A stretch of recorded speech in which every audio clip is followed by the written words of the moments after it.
আপনারা আগেই শুনেছেন বিএনপি থেকে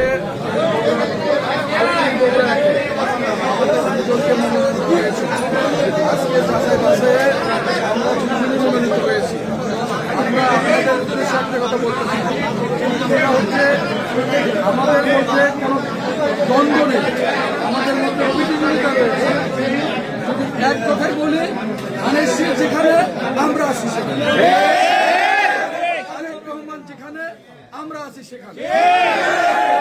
17টা বছর স্বৈরাচার শেখ হাসিনা এই বগুড়াকে নিগৃহীত করেছে।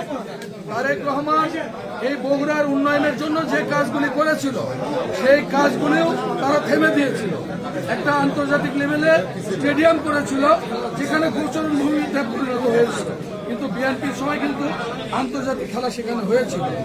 এরকম অনেকগুলি কাজ নিয়েছিল, কিছু কিছু কাজ অসমাপ্ত রয়েছে। আগামীতে আপনাদের ভালোবাসা নিয়ে, ভোট নিয়ে বিএনপি ক্ষমতায় আসলে ওই অসমাপ্ত কাজ সহ আমরা নতুন নতুন কিছু কাজ করতে চাই। বিশেষ করে তারেক রহমান যে 31 দফা কর্মসূচি ঘোষণা দিয়েছে দেশটা মেরামত করার জন্য, অবশ্যই আমরা ওই 31 দফা বাস্তবায়ন করে আমাদের এই প্রিয় দেশকে আমরা উন্নত দেশে পরিণত করতে চাই। আমাদের একটাই, দিল্লি নয়, পিন্ডি নয়, নয় অন্য কোন দেশ, সবার আগে বাংলা। আজকে আমরা এমনিতেই খুব প্রভাবিত রয়েছি। আমাদের নেত্রী, গণতন্ত্রের মা বেগম খালেদা জিয়া, উনি প্রয়াত হয়েছেন।